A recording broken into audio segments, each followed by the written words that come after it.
Assalamualaikum warahmatullahi wabarakatuh. Waalaikumsalam. Perkenalkan Ustadz, nama saya Erma Erma? dari Erma, Erma ya, orang. dari UNES. Erma itu ireng manis ya. Ya. Oke. Saya agak melenceng dari tema, nggak apa-apa ya? Iya, Pertanyaannya? jawabnya juga melenceng. Oke. Saya ingin bertanya konsep ikhlas dalam Ah. beribadah itu seperti apa? Oh, yes. Contoh sholat. Kalau Ah. orang sholat katanya karena ingin minta pahala dan dijauhkan dari neraka, kan ada reward and punishment. Nah, itu termasuk ikhlas atau enggak? Karena ikhlas itu kan tidak meminta apapun, walaupun itu berupa pahala yang katanya itu abstrak, tidak terlihat, tidak ada wujudnya, tapi kamu mau bersusah payah untuk mencarinya. Iya. Nah, konsep ikhlas itu seperti apa? Dalam apa mungkin ini memang terkait itu ya, sifat manusia, karena dalam psikologi itu ada teori behaviorisme yang katanya manusia itu tergerak jika ada imbalan dan melemah jika ada hukuman. Nah, Iya, iya. konsep ikhlas itu seperti apa ini dalam beribadah itu sendiri? Makasih Pak Ustadz. Iya, iya. Wah, makin malam makin abot-abot ya Kang Dur ya. Oke. Nah, abot ono di salah ke. Iya, wes rasa jawab. Nyatanya surat Al-Ikhlas nggak ada surat ikhlasnya belas. Gitu. Surat Al-Ikhlas nggak ada ikhlasnya loh, Mbak. Iya. Itulah kenapa dikasih surat namanya surat Al-Ikhlas. Al-Ikhlas. Coba nak surat wasiat. Nah, pemenang surat putus cinta wa mudara. Iya, itu menjadi keyword ya. Al-Ikhlas itu berarti kul huwallahu ahad. Hanya Allah tujuan yang satu. As-somad berarti tempat bergantung. Nah, saya ingin menambahkan dari sisi fikihnya. Kalau dia tempat bergantung, artinya begini. Teman-teman kan gini, kita level yang kira-kira agak wajar lah ya. Mbak siapa tadi? Irma. Oke. Mbak Irma misalnya, Ireng Manis. Ya. Ada temannya situ yang bawah Mas Irwan, Ireng Menawan ya. Ada Irma lagi, Kang. Ikatan Remaja Masjid. Iya, masjidnya burung tadi. Kita lanjutkan. Yang tadi Mbak Irma. Jadi kalau Mbak Irma misalnya sedang ke kampus, lalu jamaah, ya, ingin dilihat teman-temannya, kira-kira ikhlas nggak? Nggak ikhlas. Kenapa? Oke. Tapi kalau kemudian dengan jamaah dilihat teman-temannya, tapi kemudian ingin memotivasi saya yang tidak siapa-siapa saja bisa jamaah, kira-kira tetap ikhlas nggak itu? Tetap dengan motivasi yang nggak berkurang. Tapi boleh nggak saya kemudian berjamaah supaya nasib saya berubah? Allah yang akan mengubah, boleh nggak itu? Loh, tapi kan punya karep, ya kan? Punya, ini masih ikhlas karena bergantung dan berharapnya kepada Allah. Kalau kemudian mau tulus-tulusan dan itu berat, tapi rewardnya luar biasa. Aku mau sholat, engkau masukkan surga atau neraka, terserah engkau ya Rob. Berani. Kan tidak berharap apa-apa. Saya mau sholat ini bukan karena saya berharap jodoh terbaik untuk saya. Atau saya dimudahkan usaha saya, atau kemudian saya dapatkan kerja yang baik, dapat jodoh yang baik, anak-anak yang soleh. Selama ini kan kemudian kita sholat, ya wa minal laini fatahajjat bina filatallak asa ayya ba'asaka rabbuka maqamam mahmuda. Iya kan? Tahajudlah kalian. Maka Allah pasti akan mengangkat ayya ba'asaka rabbuka maqamam mahmuda. Maqam level derajat status mahmuda yang mulia. Tapi enggak banyak juga kita mau berubah.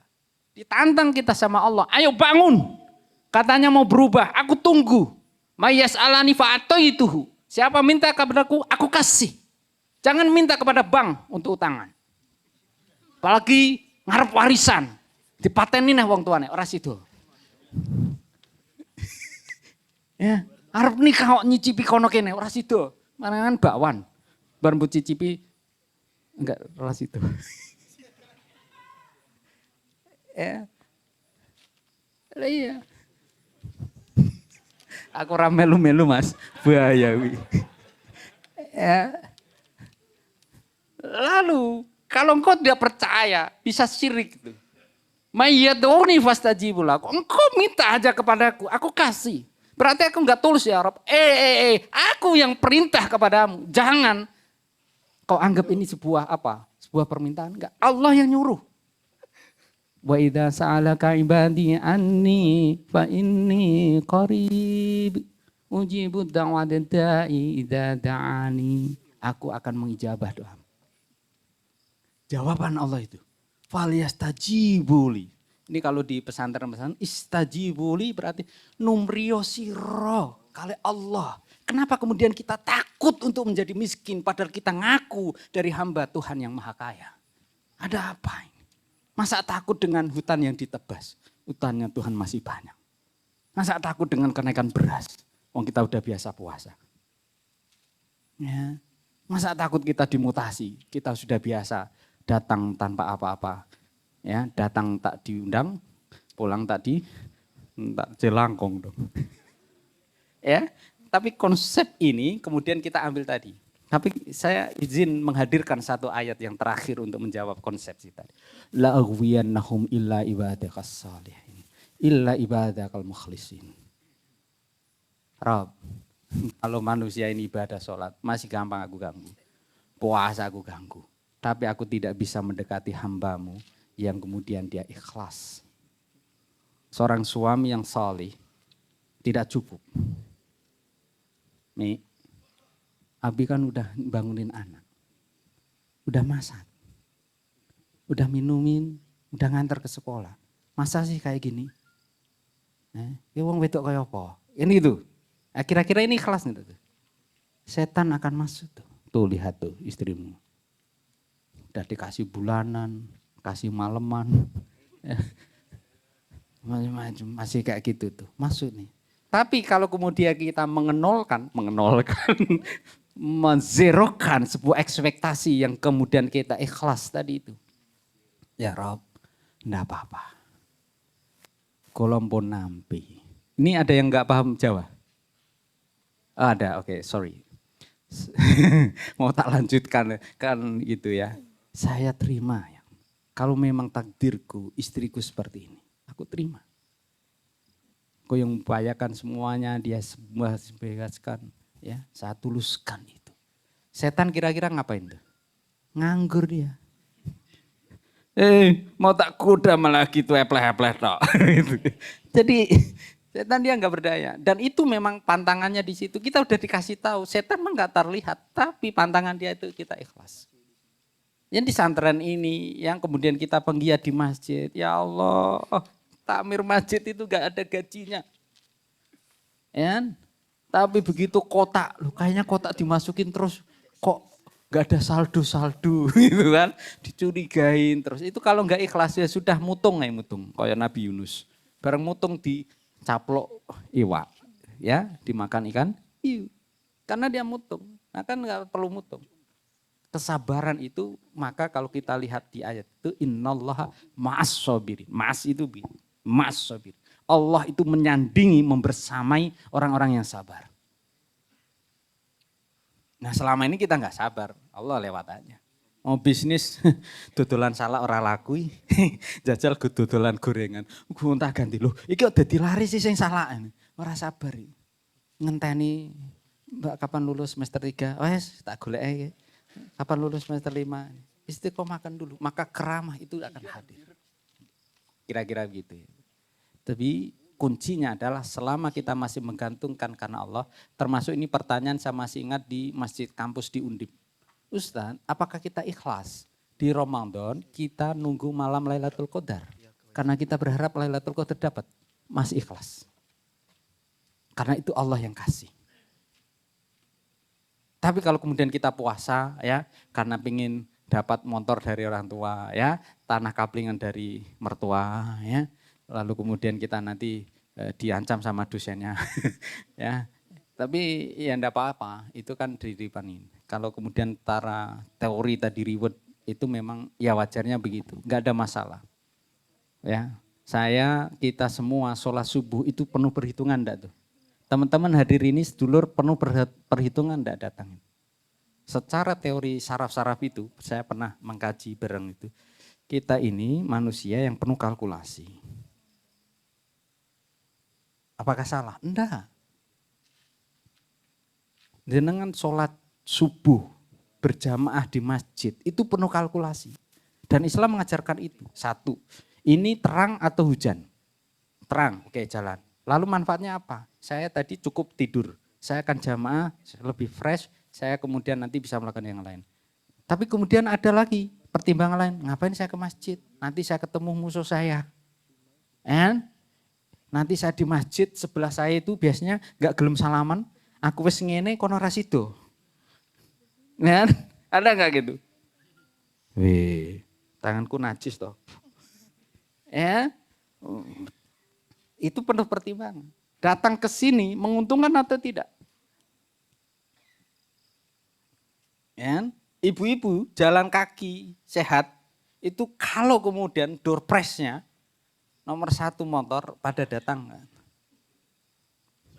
Bapak Ibu sekalian, nanti Agustus kita jalan sehat.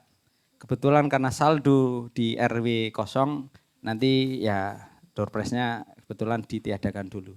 Nggak males ya. Kemarin di RW rame. Karena nomor 1 kulkas, spring bed, dan ada motor. Rame. Ya, mungkin ini kalau di Santren Dele ini kan alhamdulillah ikhlas semuanya. Ya, enggak ada door prize tetap. Tapi itulah keikhlasan itu tadi itu menjadi lebih luar biasa karena Allah yang akan lebih melipat gandakan. Tapi kadang kita distimulasi itu hal-hal yang wajar. Ya, seneng itu. Asal halal. Ya, termasuk nanti kalau jadi bapak ya kalau lagi marah tanpa sadar anaknya dikaplok, plok gitu ya. Nah, untuk ngobatin itu jangan hanya minta maaf. Kasih dia penggantinya hadiah. Nah, maafin Abi, tadi itu Abi ke susu tergesa. Kok tadi itu kebetulan ngaplok. Ngaplok ya, bukan nempeleng. Karena nempeleng itu sudah ini. Ngaplok, maafin ya. Ini ada sangu, biasanya 5.000, nanti Abi kasih, nanti tambahan 20, entah apa, nanti beliin baju ya gitu. Kalau itu agak ini. Sama istri juga begitu. Nah seringnya maaf, alam bawah sadar anak-anak itu malah kemudian dia punya kebencian yang tertanam. Kenapa? Karena dulu pernah dikaplok orang tuanya dan tidak minta maaf. Nah itu perlu diikhlaskan. Dan nyun sewu terutama yang agak maga-maga itu, agak tersembat-sembat itu. Ya. Itu urai. Sowan sama ibu, sowan sama bapak. Ya, kok aku naik usaha kok masih belum berhasil. Apakah dulu bapak pernah duko, pernah marah sama saya? Kalau memang ada tolong diikhlaskan. Doanya itu tolong dicabut yang buru-buru itu.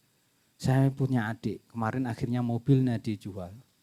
Ya. Dia membayar bawahannya itu, ini karena adik saya nonton ya nggak apa-apa, itu sampai untuk gaji karyawannya sekitar 50-an juta every month. Ya, itu akhirnya menjual mobilnya, mau saya beli tapi kemudian lalu dijual 200, sekarang mobilnya dikecilin, motornya yang PCX dijual, ya, terus kemudian beberapa aset yang lain dijual. Yang saya tahu, dia itu sudah mau masuk ukuran miliarder di pengusaha tower-tower itu. Terus kita runtut, kenapa bisa begitu? Salah satunya isinya nyelentuk. Mas, biyen dekne radi cedak ambil uang mulane titeni Mas, engko bisnismu ndak bangkrut. Nah itu kemudian menjadi pertobatan bersama. Dan alhamdulillah tahun-tahun pasca Covid kemudian naik lagi. Itu pasangan suami istri. Jadi penting itu untuk sowan sama ini. Terutama yang kuliah lama-lama itu. Datangi guru-guru. Enggak siapapun ya, siapapun. Aku ya bolomu biyen ya 14 tapi S3 ya tak tinggal dolanan luar negeri. Datangi guru-guru, Pak ngapunten nek biyen jenengan mangkel karena kuncinya ilmu itu dari guru. Kuncinya rezeki biasanya dari orang tua. Ya, termasuk nanti kalau usaha kok agak seret bojo minta keikhlasannya. Ya termasuk keikhlasan naik menowo ya toh, aset emas dulu maharnya dijual tanpa ngasih tahu. Nah itu perlu dikasih tahu.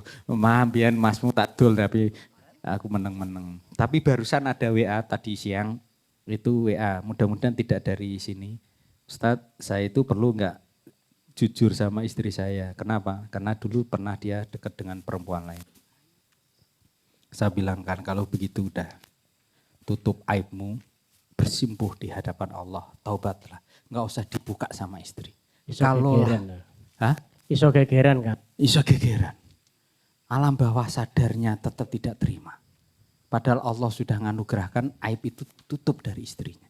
Kalaulah kurang ekonomi, ya kurang ganteng suaminya masih bisa dimaklumi. Tapi kalau kemudian sempat dengan yang lain apalagi bersifat rahasia tadi itu biasanya dia akan kebawa alam bawah sadar. Oh, Umbi. No, penuh anakmu. Maaf. Oh, kok Jadi prakteknya malah kok sebelah kan? Berpengalaman Kang? Iya, pengamat dan konselor. Jadi itu terbawa di alam bawah sadar. Gitu. Tanpa sadar itu. Maka yang seperti itu di ini. Kalau ini sedulur, maaf misalnya dulu pernah kepleset itu. Ngerasa kandak no, "Dek, aku mbiyen pengen telu lho." Ngono. Wah, ya wes itu di hadapan Allah itu. Itu ya. Iya. Satu lagi Kang, satu lagi. Apa enggak?